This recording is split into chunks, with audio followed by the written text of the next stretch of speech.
le gravier crie sous les pneus de ma Renault 4 bleue tandis que je m'engage dans l'allée de la maison de campagne de Monique, et je sens déjà les larmes monter, une boule d'angoisse se formant dans ma gorge. 12 heures passées dans ma tenue de pédiatre suffisent à vous mettre dans cet état. 12 heures de fièvre tenace, d'enfants terrorisés par la moindre aiguille, et de parents dont le regard vous transperce, attendant de vous des réponses que vous n'avez pas, des miracles que vous ne pouvez accomplir. Ma vieille voiture semble se mouvoir au ralenti, comme si la mécanique elle-même comprenait ce qui m'attendait à l'intérieur de cette vieille maison de campagne provençale, avec sa peinture écaillée par le soleil et le temps, et son Porsche qui s'affaisse légèrement sur un côté. J'aurais dû venir directement après ma garde, mais je suis resté assise sur le parking de l'hôpital pendant 20 longues minutes, à simplement respirer, à essayer de retrouver un semblant de calme dans le silence de l'habitacle. La Mercedes de Stéphane est garée en biais, presque agressivement, près des marches du perron. Chloé s'y adosse, faisant défiler l'écran de son téléphone avec cette énergie frénétique qui la saisit toujours lorsque les choses ne tournent pas comme elle le souhaite. Son père se tient à côté d'elle, le visage rouge comme une tomate, tapotant nerveusement sur son propre appareil. Je me fiche de ce que dit la banque. La voix de Stéphane traverse la cour, tranchante et pleine d'une colère mal contenue. Il me faut plus de temps. Je baisse la tête, feignant de ne pas avoir entendu, un réflexe de survie que j'ai perfectionné au fil des ans. C'est ce que je fais. J'évite, j'encaisse. Chloé ne daigne même pas lever les yeux de son écran.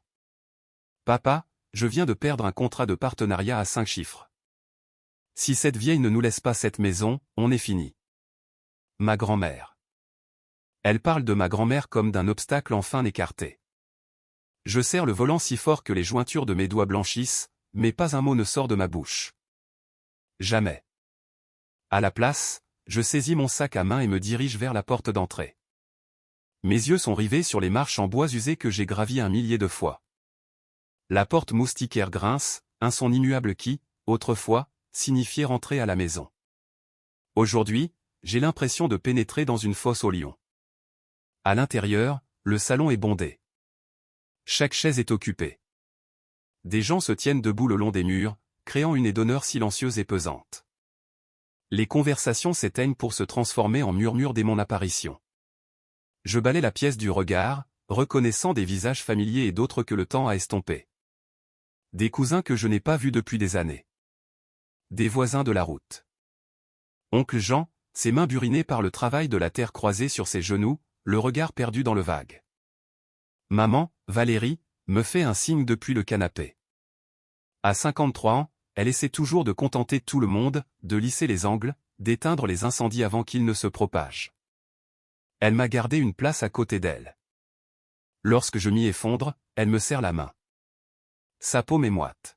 « Ça va, ma chérie ?» murmure-t-elle, son inquiétude palpable. Je hoche la tête, un mensonge plus simple que la vérité. La pièce exhale une odeur de vieux café et de sachets de lavande, ce que Monique glissait dans chaque tiroir. Je ferme les yeux une seconde et me retrouve projeté 4 ans en arrière. Juste après l'enterrement de papy, quand la maison semblait immense et terriblement silencieuse, Monique s'était acheté une tablette. Une de ces tablettes sophistiquées dont elle ne comprenait absolument pas le fonctionnement. Je l'avais trouvée dans la cuisine, fusillant l'écran du regard comme s'il l'avait insultée personnellement. « Je suis trop vieille pour ces bêtises, ma chérie », avait-elle dit en me l'attendant. « Mais non, mamie. Tu vas y arriver. » J'avais tiré une chaise, lui montrant comment tapoter, balayer l'écran, trouver ses emails. Au début, elle était tellement frustrée, appuyant sur les mauvaises icônes, soupirant toutes les quelques secondes. Et puis, elle avait compris. Son visage s'était illuminé comme celui d'une enfant le matin de Noël. « Eh bien, regarde-moi ça !» s'était-elle exclamée en souriant. « Je ne suis pas encore complètement bonne à jeter. » Nous étions restés assises là pendant 1 heure, rien que toutes les deux. Elle m'avait interrogé sur ma vie, sur mes rêves. J'avais avoué mon désir d'ouvrir un jour une clinique, un endroit pour les enfants dont les familles n'avaient pas les moyens. Des enfants qui avaient juste besoin que quelqu'un prenne soin d'eux. Elle avait hoché la tête lentement, ses yeux vifs et pénétrants. Ça, c'est un bel héritage. Une porte s'ouvre quelque part au fond de la maison, me ramenant brutalement au présent. Maître Nicolas entre, portant une mallette en cuir qui semble plus âgée que moi. Il porte un costume gris, son expression est soigneusement neutre, professionnel. Tout le monde s'agite sur sa chaise. Les murmures cessent complètement. Maître Nicolas prend place en bout de table, pose sa mallette sur la table basse avec un bruit sourd et feutré. Il nous regarde tous, un par un, puis ouvre la mallette avec 2 clics secs. « Merci à tous d'être présents », dit-il d'une voix calme et posée. « Comme vous le savez, nous sommes réunis pour la lecture des dernières volontés de Madame Monique. » Ma gorge se serre. Entendre son nom prononcé à voix haute rend sa disparition encore plus réelle, plus définitive. Maître Nicolas sort un document, ajuste ses lunettes de lecture. Madame Monique a été très précise quant à ses souhaits. Commençons. Il débute par les legs les plus modestes. J'en reçois 40 000 €. Il hoche la tête, les yeux brillants. Maman reçoit 75 000 € et elle porte une main à sa bouche, des larmes silencieuses coulant sur ses joues. Puis le regard de Maître Nicolas se déplace. À Stéphane Vance et à son épouse, je lègue 15 000 €. Stéphane ricane. Il ricane vraiment. Sa femme marmonne quelque chose d'inaudible, mais son expression en dit long. À Chloé Vance, je lègue 5 000 €. Le visage de Chloé se fige, devient une statue de glace. Ses doigts se crispent autour de son téléphone. Maître Nicolas s'éclaircit la gorge. Quant au reste de la succession, incluant la maison de campagne, les 20 acres environnants, et tous les actifs financiers évalués à environ 3,5 millions d'euros, je le lègue à arrêter. Chloé est sur ses pieds, sa voix fendant l'air comme une lame. Toutes les têtes se tournent vers elle. Avant que vous ne prononciez son nom, dit Chloé en me pointant du doigt, tout le monde doit savoir que Manon est une voleuse. La pièce explose en une cacophonie de halètements et de murmures. Quelqu'un derrière moi chuchote, quoi? Je suis incapable de bouger, de respirer. Ma vision se trouble. Chloé s'avance, sa voix gagnant en assurance. Au cours des 8 derniers mois, des objets ont disparu de cette maison.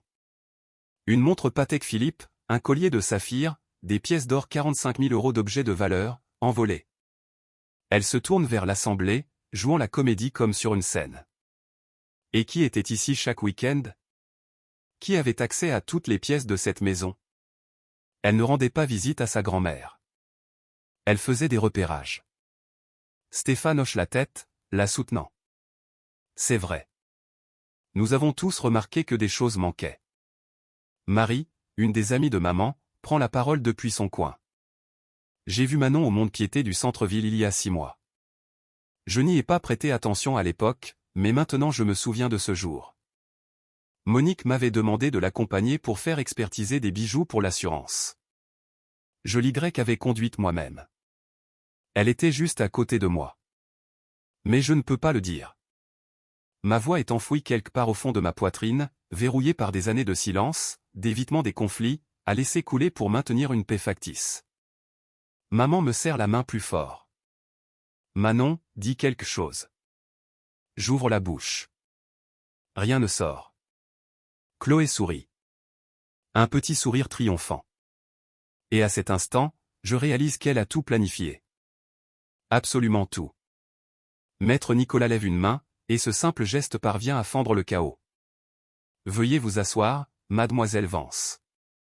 Chloé se fige en pleine tirade, la bouche encore ouverte. Asseyez-vous. La voix de Maître Nicolas ne s'élève pas, mais elle est chargée d'une autorité d'acier. Elle s'affale sur sa chaise comme une marionnette dont on aurait coupé les fils. Stéphane s'assoit également, la mâchoire si serrée que je vois le muscle tressaillir sous sa peau. Maître Nicolas sort un ordinateur portable, puis un disque dur, petit et noir, qu'il pose sur la table basse comme s'il présentait une pièce à conviction dans un tribunal. Madame Monique, dit-il, avait anticipé ce scénario précis. Mon cœur rate un battement. Le silence se fait dans la pièce, seulement troublé par la respiration erratique de quelqu'un. C'est peut-être la mienne. Stéphane se lève de nouveau. Qu'est-ce que c'est que ça? Vous ne pouvez pas enregistrer les gens. C'est illégal. 8. Parfaitement légal dans sa propre maison, Monsieur Vance. Maître Nicolas ne le regarde même pas. Je vous suggère de vous rasseoir. Stéphane ne bouge pas. Il reste là, les poings serrés, son visage passant du rouge au violet. Maître Nicolas ouvre l'ordinateur, ses mouvements calmes et précis. Madame Monique a découvert le vol il y a environ 8 mois. Elle voulait immédiatement impliquer la police. 8 mois. Mon esprit s'emballe. Monique savait. Elle savait. Et elle ne m'a jamais rien dit. Cependant, poursuit maître Nicolas, j'ai conseillé une approche différente. Nous avons attendu. Nous avons documenté. Nous avons monté un dossier pour association de malfaiteurs, fraude et diffamation. Le mot « diffamation » flotte dans l'air comme une fumée âcre. Le visage de Chloé s'est vidé de toute couleur. Elle regarde son père, mais Stéphane fixe l'ordinateur portable de maître Nicolas comme s'il allait exploser. Je suis toujours paralysé. Toujours incapable de parler, mais quelque chose bouge en moi. Une porte verrouillée depuis trop longtemps commence à se fissurer. Le bureau de maître Nicolas, il y a 8 mois. Je peux le voir si clairement maintenant, même si je n'y étais pas. Monique aurait été assise en face de lui, le dos droit malgré son arthrite, ses mains jointes sur ses genoux. Ses yeux noisettes perçants, mes yeux, ne manquant rien. Nicolas, aurait-elle dit, ils font partie de la famille. C'est pour ça que je dois faire ça. Je sais exactement comment sa voix aurait sonné. En colère, oui, mais maîtrisée. Toujours maîtrisée. Elle n'aurait pas pleuré. Monique ne pleurait jamais. Elle aurait exposé les faits comme si elle listait les ingrédients d'une recette, la montre disparue, le collier de saphir, les pièces d'or, tout. Et elle aurait dit ce qu'elle disait toujours sur le fait de faire ce qui est juste, même quand ça fait mal. Je ne laisserai pas la cupidité détruire ma petite fille innocente. Maître Nicolas aurait hoché la tête. Suggérer la stratégie. Attendre, observer. Tout documenter. Montez-moi un dossier qui tiendra la route, aurait dit Monique. Association de malfaiteurs, fraude, peu importe ce qu'il faudra. Et elle aurait acquiescé quand il lui aurait expliqué le plan. Un seul hochement de tête, ferme, final. Faites-le. Le souvenir s'estompe et je suis de retour dans le salon. Maître Nicolas connecte l'ordinateur au téléviseur au-dessus de la cheminée. Le même téléviseur où Monique et moi regardions des émissions de cuisine le dimanche après-midi. 2 personnes sont principalement impliquées dans ce vol, dit maître Nicolas. Sa voix est stable, presque ennuyée, comme s'il lisait un bulletin météo. Mademoiselle Chloé Vance, qui a exécuté les vols, et monsieur Stéphane Vance, qui les a permis et en a bénéficié. C'est un mensonge. Hurle Stéphane. Personne d'autre ne parle. Les voisins le long du mur se penchent en avant. La poigne de maman sur ma main est passée de réconfortante à douloureuse. Ils sont dans une situation financière désespérée, poursuit maître Nicolas, ignorant l'éclat de voix. Les partenariats de marque de mademoiselle Vance ont échoué. Les boutiques de cigarettes électroniques de monsieur Vance sont hypothéquées au-delà de leur valeur. La banque a commencé à exiger le remboursement des prêts. Comment sait-il tout ça? Mais bien sûr qu'il le sait. Monique se serait assurée qu'il sache tout. Pour eux, dit maître Nicolas, cette maison représente la survie, pas simplement la cupidité. L'écran s'anime. Une image en noir et blanc. Je reconnais immédiatement le bureau de Monique. Le secrétaire, le classeur, la fenêtre qui donne sur le jardin. Une silhouette entre dans le champ. Chloé. L'horodatage dans le coin indique, il y a 8 mois. 14h47. Elle se déplace rapidement, avec détermination, ouvre le tiroir du secrétaire. Sa main y plonge et en ressort. Quelque chose disparaît dans la poche de sa veste. Des pièces d'or. Je peux juste distinguer leur éclat avant qu'elles ne s'évanouissent. Quelqu'un halète. Plusieurs personnes. La pièce est parcourue de chuchotements. Le visage de Chloé est devenu gris. Elle ouvre la bouche, la referme, l'ouvre à nouveau. Ce n'est pas je n'ai pas, mais la vidéo ne ment pas. Elle défile, silencieuse et accablante. Maman lâche ma main. Elle se lève, se rapproche de moi, se plaçant entre moi et le côté de la pièce où se trouvent Stéphane et sa fille. Jean est debout aussi, son visage buriné tordu par la colère. Vous avez accusé ma nièce, dit-il, sa voix rauque. Vous nous avez tous regardés dans les yeux et vous l'avez accusée. Certains cousins s'éloignent de Stéphane et Chloé, créant une distance, choisissant leur camp. Madame Jacqueline, la voisine, croise mon regard et hoche la tête. Une seule fois, mais cela signifie quelque chose. La vidéo s'arrête. Maître Nicolas plonge à nouveau la main dans sa mallette. Il en sort un petit écrin en velours, bleu marine. Le genre d'écrin pour les bijoux. Il l'ouvre. Et même d'ici, je peux voir le collier de saphir à l'intérieur, les pierres captant la lumière de l'après-midi qui filtre par les fenêtres. Bonne nouvelle, dit Maître Nicolas. Et il y a quelque chose de presque doux dans sa voix maintenant. J'ai pu récupérer le collier de saphir avant qu'il ne soit vendu. Il s'approche de moi, place l'écrin sur mes genoux.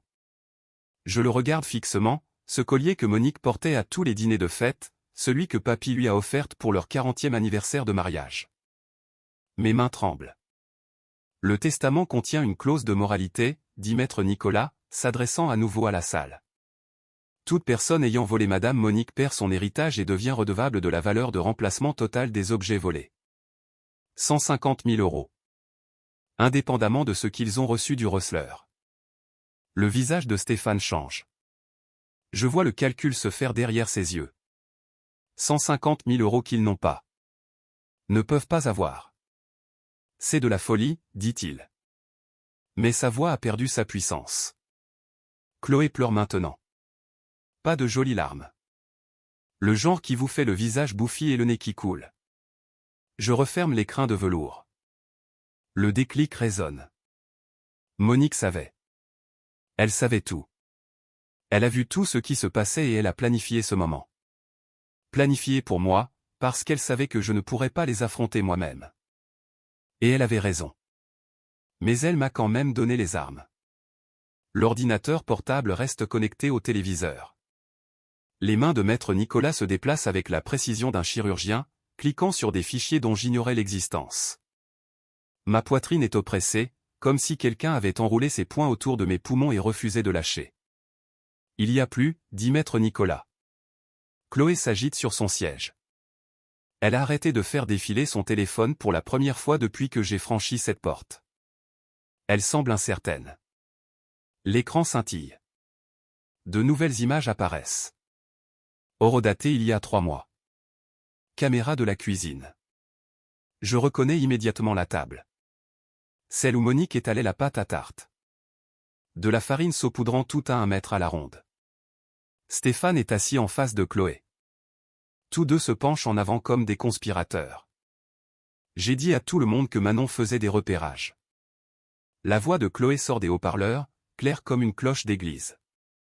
Elle sourit. Elle sourit vraiment. Au moment de la lecture du testament, tout le monde croira qu'elle est la voleuse. Mon estomac se noue. Stéphane hoche la tête, tapotant des doigts sur la table. Combien a rapporté la montre? Le sourire de Chloé s'élargit. 20 000. Le saphir en a rapporté 30 000. Total, 50 000. La pièce explose. Quelqu'un derrière moi halète si fort que ça ressemble à un étouffement. Oncle Jean bondit sur ses pieds, les poings serrés, mais un autre cousin lui attrape le bras. Marie couvre sa bouche de ses 2 mains, son visage est devenu blême. La poigne de maman sur ma main se resserre jusqu'à me faire mal, mais je le sens à peine. Je regarde Chloé sur cet écran, riant de m'avoir piégé, d'avoir volé Monique et de m'avoir ensuite fait passer pour la méchante. Comment avez-vous pu? La voix de Valérie tranche le chaos. Elle est debout maintenant, fixant Chloé et Stéphane comme s'ils étaient des étrangers. Comment avez-vous pu faire ça à la famille? Stéphane agite une main dédaigneuse. C'est un coup monté. Mère était clairement sénile, manipulée par des avocats. Il pointe Maître Nicolas du doigt. Vous avez profité d'une vieille femme. Madame Monique avait toutes ses facultés mentales, dit Maître Nicolas, sa voix égale. Documentée par 2 médecins indépendants. Voulez-vous voir ces rapports aussi? La mâchoire de Stéphane travaille, mais aucun mot ne sort. Chloé essaie de se lever. Un cousin que je connais à peine se met sur son chemin, les bras croisés. Elle se rassoit lourdement, son téléphone tombant avec un bruit sec sur le parquet. Nous contesterons cela au tribunal, dit Stéphane, mais sa voix vacille. Nous bloquerons cette affaire pendant des années. Je ne peux détacher mon regard de cette image figée sur le téléviseur, le visage de Chloé pris en plein rire. Elle a l'air si satisfaite d'elle-même. Des parents se rapprochent de moi. Des mains touchent mon épaule, mon bras. Marie apparaît à côté de maman, des larmes coulant sur ses joues. Je suis tellement désolée, murmure-t-elle. Je ne savais pas. Je jure que je ne savais pas. D'autres voix se superposent à la sienne. Des cousins à qui je n'ai pas parlé depuis des années. Tous disant les mêmes choses. À quel point ils sont désolés. Comment ils auraient dû savoir. Comment cela semble évident maintenant. Valérie s'adresse à la pièce, sa voix tremblante mais féroce. Ma fille a passé tous ses week-ends ici par amour. Elle s'est occupée de sa grand-mère parce qu'elle le voulait, pas parce qu'elle cherchait quelque chose. Des tétoches. L'énergie dans la pièce change, se réaligne comme de la limaille de fer près d'un aimant. Tous ceux qui se tenaient près de Stéphane et Chloé se sont éloignés, les laissant isolés dans leur coin. Maître Nicolas ferme brièvement son ordinateur portable, puis le rouvre. Madame Monique a installé ce système de surveillance il y a 8 mois. Elle était très précise sur l'emplacement des caméras, le bureau, la cuisine, l'entrée. Ma grand-mère a fait ça, je m'entends dire. Ma voix semble lointaine, comme si elle venait d'outre-tombe. Oui. Maître Nicolas sort son téléphone, montre l'écran au plus proche. Sauvegarde cloud, plusieurs serveurs sécurisés. Elle était très minutieuse. Pour une boulangère à la retraite de 82 ans, elle comprenait remarquablement bien la sécurité numérique. Quelqu'un rit. Ce n'est pas un son joyeux, plutôt un mélange d'incrédulité et d'admiration. Je me souviens de ces week-ends. Monique me posant des questions sur les applications et les paramètres. Moi, pensant qu'elle voulait juste discuter en vidéo avec des amis. Pendant tout ce temps, elle me protégeait, construisant un dossier dont je ne savais pas avoir besoin. Ma vision se brouille. Je cligne des yeux avec force, refusant de pleurer devant Chloé. Stéphane essaie à nouveau. Vous ne pouvez pas utiliser ces images. C'est illégal d'enregistrer les gens sans leur consentement. État à consentement unilatéral, dit maître Nicolas sans lever les yeux. Madame Monique avait parfaitement le droit d'enregistrer dans sa propre maison. Le visage de Stéphane passe du rouge au violet. Il regarde autour de lui, cherchant des alliés, n'en trouve aucun. Chloé n'a pas dit un mot depuis que sa voix a empli la pièce depuis ses haut-parleurs. Elle est assise, parfaitement immobile, fixant le sol. Je me lève lentement. Mes jambes tremblent, mais elles tiennent bon. Arrêtez. Le mot sort plus bas que je ne l'avais prévu, mais tout le monde l'entend. La pièce se tait. Arrêtez, c'est tout. Stéphane ouvre la bouche. Je lève la main. Mamie savait. Ma voix est stable maintenant. Plus forte. Elle savait tout. Chaque conversation que vous avez eue, chaque objet que vous avez pris, chaque mensonge que vous avez répandu. Je regarde directement Chloé. Elle savait. Et elle vous a quand même donné une chance d'être correcte. Vous avez choisi ça. Les larmes coulent sur mon visage, mais je ne les essuie pas. Qu'il voit. Que tout le monde voit ce que cela a coûté. Maman se tient à mes côtés, son bras autour de mes épaules. Elle m'a protégé même après sa mort, dis-je. C'est ce que fait une vraie famille. Maître Nicolas se redresse. La pièce se penche en avant d'un seul mouvement. Il y a une dernière vidéo à montrer. Mon cœur s'emballe. Encore ? Qu'est-ce qu'il pourrait y avoir d'autre ? Plusieurs parents se déplacent pour bloquer la porte. Chloé jette un coup d'œil vers la sortie, mais il n'y a nulle part où aller. L'arrogance de Stéphane s'effondre visiblement, ses épaules s'affaissent. L'écran scintille à nouveau. Et la voilà. Monique, assise dans son fauteuil préféré, celui près de la fenêtre où la lumière de l'après-midi rendait toujours ses cheveux dorés. Elle est plus maigre que dans mon souvenir, sa peau parcheminée, mais ses yeux brillent d'une lueur féroce et indubitable. Elle regarde directement dans la caméra. Directement vers nous. Si vous regardez ceci, dit-elle, sa voix rauque mais claire, c'est que les loups ont montré les dents.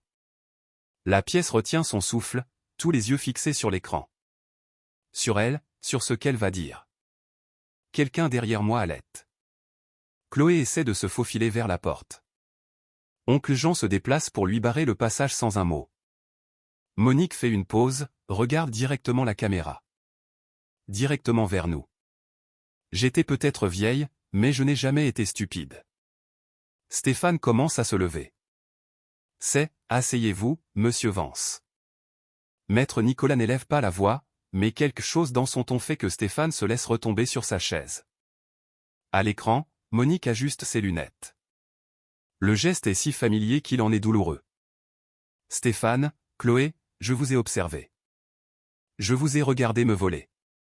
Je vous ai regardé comploter contre ma petite fille. Elle se penche légèrement en avant. Et malgré la fragilité, malgré la maladie qui, je le sais, la rongeait, elle a l'air féroce. La famille ne signifie pas accepter les abus. Ça n'a jamais été le cas. Chloé émet un son, mi-sanglot, mi-protestation. Personne ne la regarde. L'expression de Monique s'adoucit. Le changement est si brusque que je sens les larmes me monter aux yeux avant de pouvoir les arrêter. Manon, ma chérie. Sa voix devient douce. Si tu vois ça, c'est que je suis parti. Et je suis désolé de ne pas avoir pu être là pour te soutenir quand ils t'ont attaqué avec leurs mensonges. Mais je t'ai donné la meilleure chose possible. Je ne peux plus respirer. La poigne de maman sur ma main est passée de soutien à douleur, mais je ne me dégage pas. Merci, dit Monique, de m'avoir appris à utiliser cet engin. Pour ta patience quand j'appuyais sur les mauvais boutons et que je m'énervais. Tu ne m'as jamais fait sentir stupide. Tu ne m'as jamais fait sentir comme un fardeau. Elle sourit. Et c'est le même sourire qu'il y a 4 ans, quand elle a enfin compris comment consulter ses emails. Tu me rendais visite par amour, ma chérie. Pas par obligation, pas par cupidité, juste par amour. Et c'est plus rare que des pièces d'or ou des colliers de saphir. Quelqu'un dans la pièce pleure. Je crois que c'est Marie. Monique baisse les yeux sur quelque chose hors champ. Puis les relève. Je me souviens de cette conversation que nous avons eue après l'enterrement de papy. Tu m'as parlé de ton rêve. Une clinique pour les enfants dont les familles ne peuvent pas se payer des médecins chics, des enfants qui ont besoin que quelqu'un prenne soin d'eux. Ses yeux brillent et je réalise qu'elle aussi retient ses larmes. Retenez. Passé. Ceci a été enregistré une semaine avant sa mort. Tu as un cœur de serviteur, Manon. Et les gens avec un cœur de serviteur ont besoin d'être protégés, parce que les preneurs de ce monde vous saigneront à blanc si vous les laissez faire. Ma gorge est si serrée que j'ai du mal à déglutir.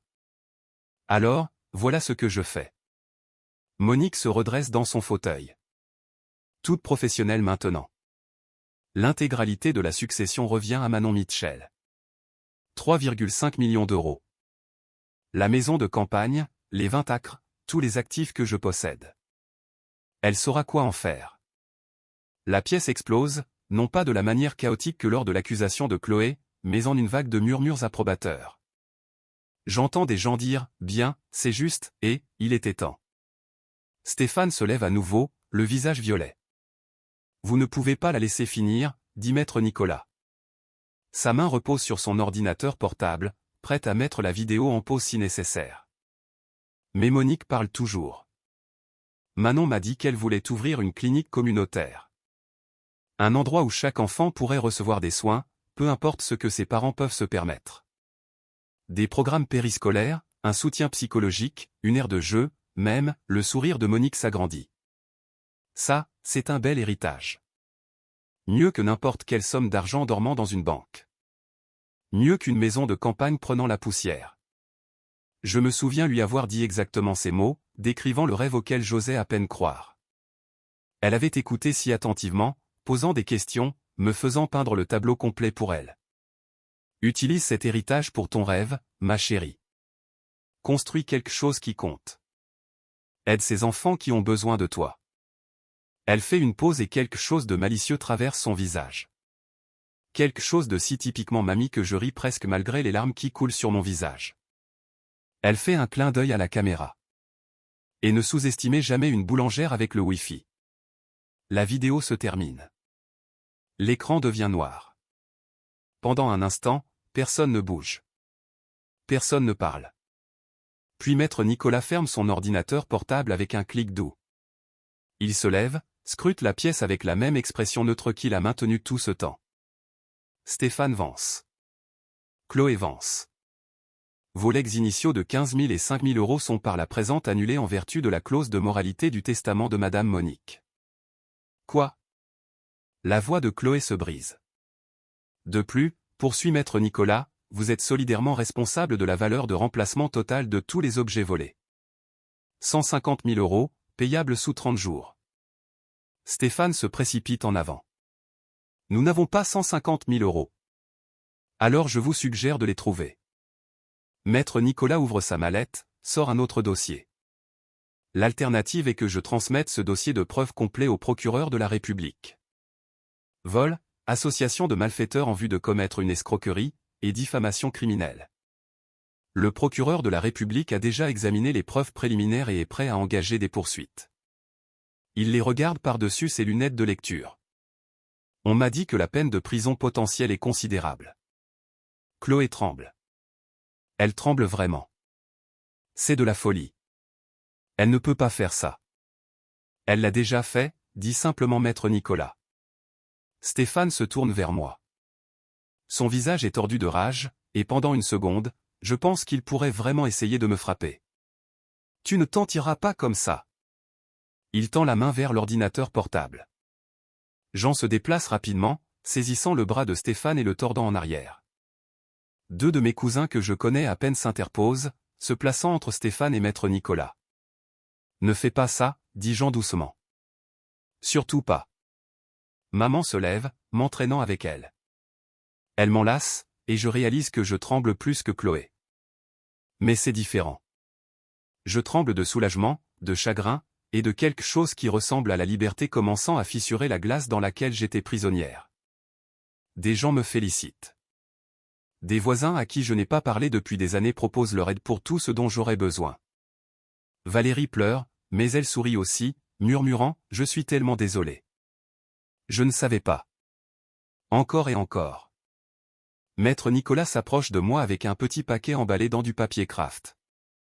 Madame Monique a laissé ceci pour vous spécifiquement, à donner après la vidéo. Mes mains tremblent en le déballant. À l'intérieur se trouve le livre de recettes de mamie. Celui qu'elle a tenu pendant 60 ans. Des notes manuscrites dans les marges. Des taches sur la moitié des pages, témoins de décennies d'utilisation. Il y a une note glissée à l'intérieur de la couverture. Son écriture tremblante mais lisible.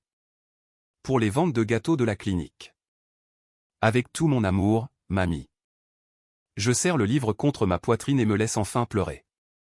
Dans le coin, Stéphane et Chloé sont assis, isolés. Chloé fait défiler frénétiquement son téléphone, essayant probablement de trouver comment tourner cela à son avantage sur les réseaux sociaux. Stéphane fixe simplement le sol, son empire de boutiques de cigarettes électroniques et d'autorité patriarcale s'effondrant autour de lui. Tous les documents ont été dûment attestés et notariés, annonce Maître Nicolas à la salle. Les preuves sont sauvegardées dans plusieurs endroits sécurisés. Madame Monique était très minutieuse. Il regarde directement Stéphane et Chloé. Justice est faite. Et pour la première fois de ma vie, je le crois. 2 semaines après la lecture du testament, quelqu'un frappe à la porte de mon appartement à 7 heures du matin. Je suis à mi-chemin de mon café, encore en pyjama, et quand je regarde par le Judas, Stéphane se tient là, l'air de ne pas avoir dormi depuis des jours. J'ouvre la porte de 6 pouces exactement. Qu'est-ce que tu veux? Je peux entrer? Sa voix semble creuse. S'il te plaît, Manon, nous devons parler. Non, pas du tout. Il pose sa main sur le cadre de la porte.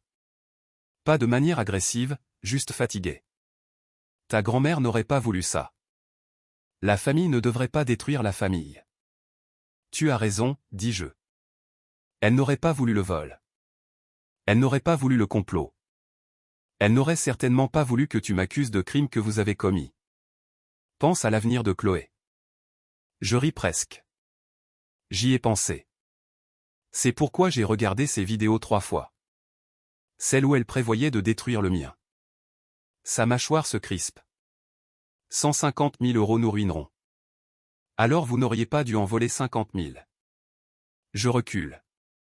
Au revoir, Stéphane. Je ferme la porte, la verrouille, reste là à trembler pendant 5 bonnes minutes avant que mon café ne refroidisse. Cet après-midi-là, Chloé lance sa contre-attaque sur Instagram, TikTok et Facebook. Ces publications apparaissent dans mon fil d'actualité parce que nous sommes toujours techniquement connectés, et maman m'appelle en pleurant avant même que j'ai fini de lire la première. La légende dit, quand la famille vous trahit pour de l'argent. L'héritage de ma grand-mère a été volé par une cousine manipulatrice qui l'a retourné contre nous dans ces derniers mois. L'abus des personnes âgées est réel. La justice prévaudra. Les commentaires se remplissent de cœurs et de messages de soutien de personnes qui n'ont aucune idée de ce qui s'est réellement passé. Le soir, elle a publié 4 autres fois. Chacune me dépeint comme une méchante.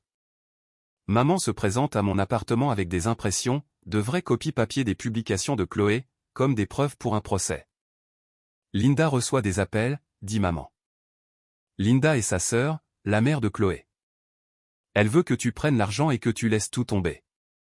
Pour garder la paix. Il n'y a pas de paix à garder. Mais la famille ne se vole pas. Je dis, la famille n'accuse pas des innocents et la famille, putain, ne lance pas de campagne sur les réseaux sociaux pleine de mensonges. Maman pose les papiers sur ma table de cuisine. Certains cousins croient sa version. Alors ils n'ont pas fait attention lors de la lecture. Le lendemain matin, je trouve une enveloppe collée sur ma voiture sur le parking de l'hôpital. Pas d'adresse de retour. À l'intérieur, une seule feuille de papier avec une lettre de menace découpée dans des magazines, comme dans un mauvais film. Laisse tomber ou subis les conséquences. Je la prends en photo avec mon téléphone et l'envoie directement à Maître Nicolas. Son bureau m'appelle 1 heure plus tard. Mademoiselle Mitchell, pouvez-vous venir aujourd'hui? Nous devons discuter des prochaines étapes. Plus tard dans la journée, le bureau de Maître Nicolas sent les vieux livres et le vernis au citron. Il m'indique le fauteuil en face de son bureau, et je m'enfonce dans un cuir patiné par des décennies de clients avec des problèmes comme les miens.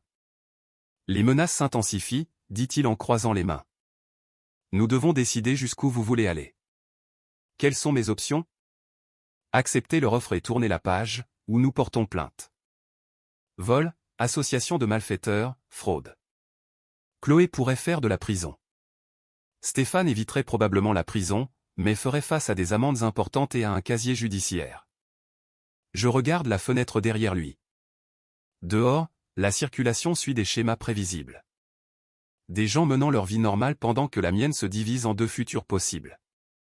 Si je porte plainte, la famille ne me le pardonnera jamais.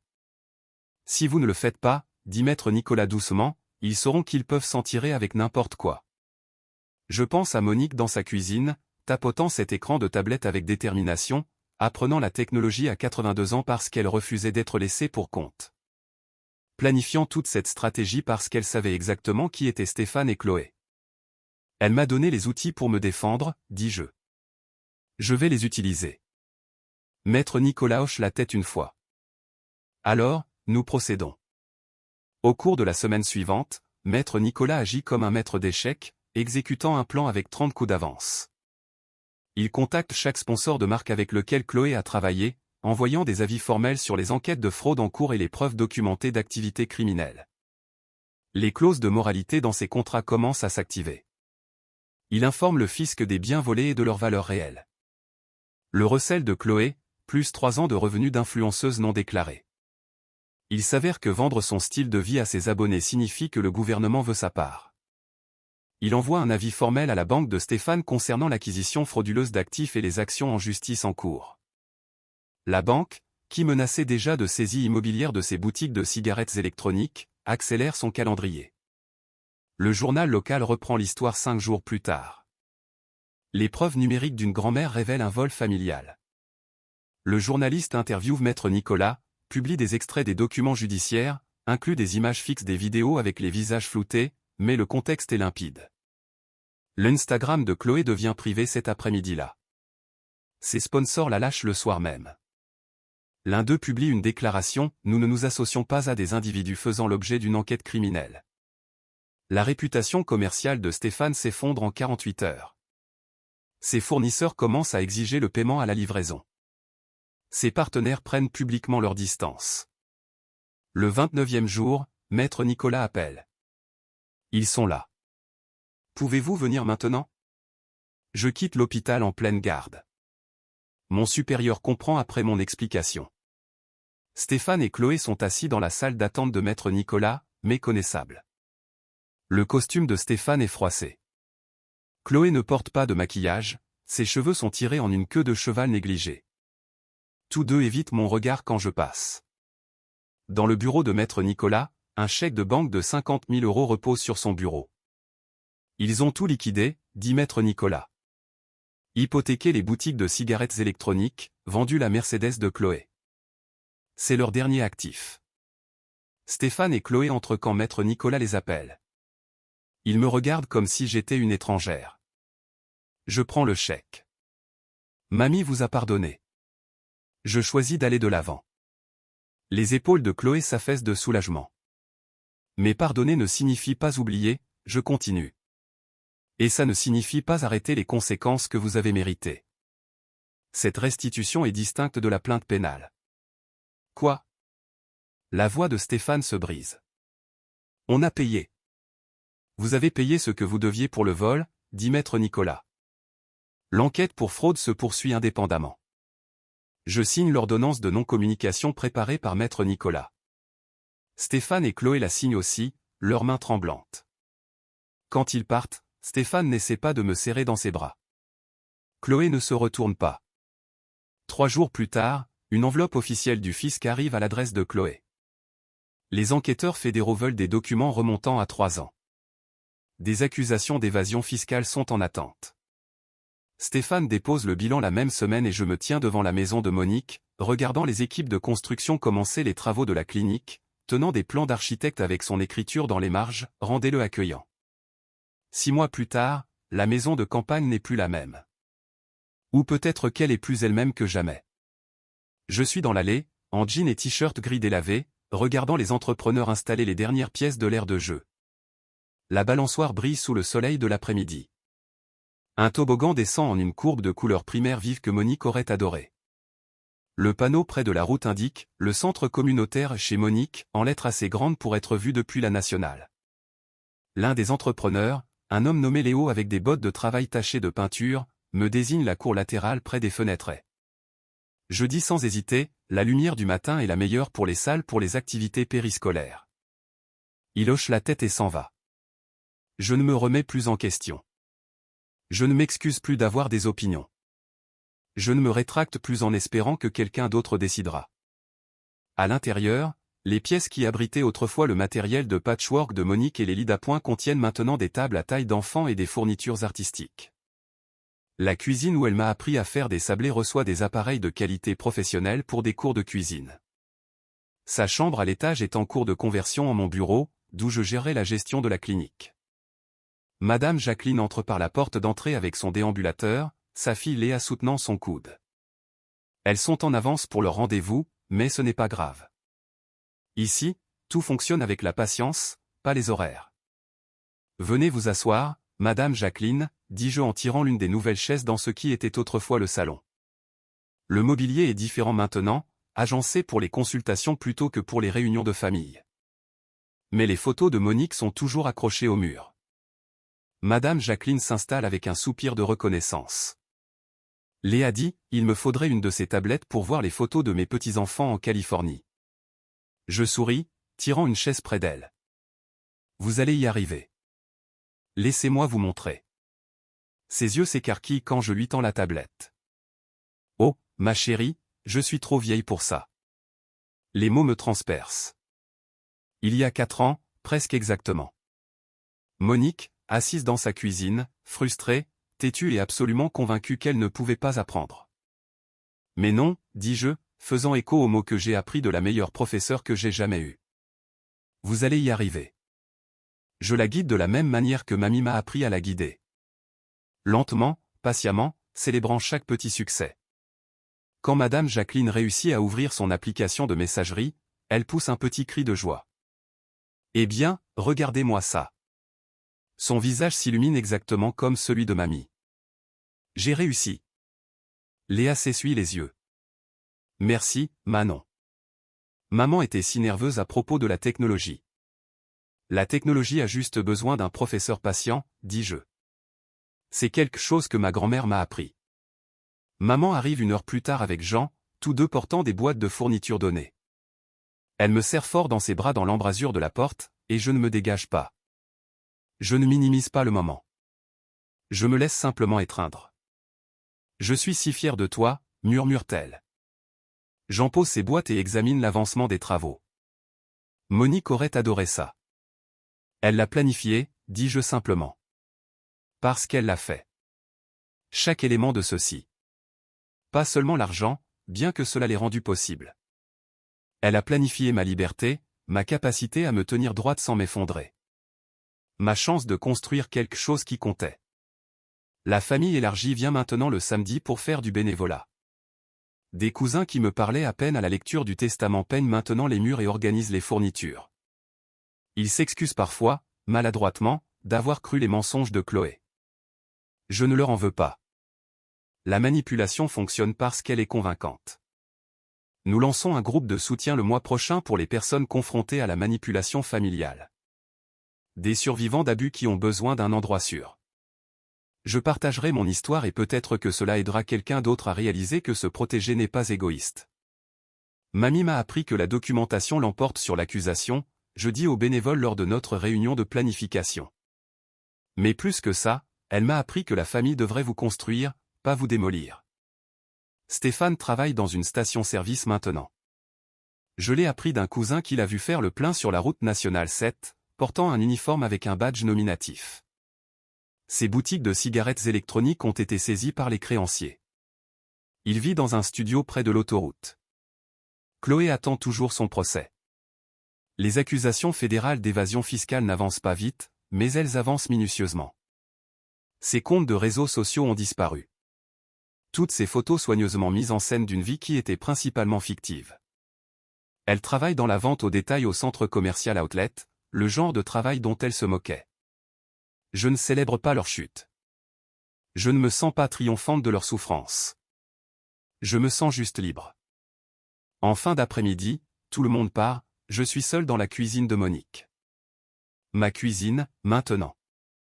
Le livre de recettes est sur le comptoir, saupoudré de farine et bien aimé. Je prépare ces sablés pour l'inauguration de la clinique demain.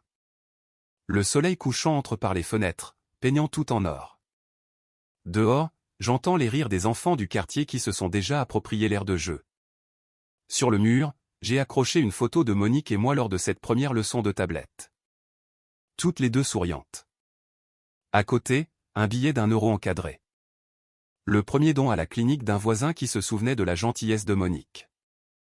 Et niché dans le coin, une note de l'écriture de mamie que j'ai trouvée dans le livre de recettes. La vérité finit toujours par triompher.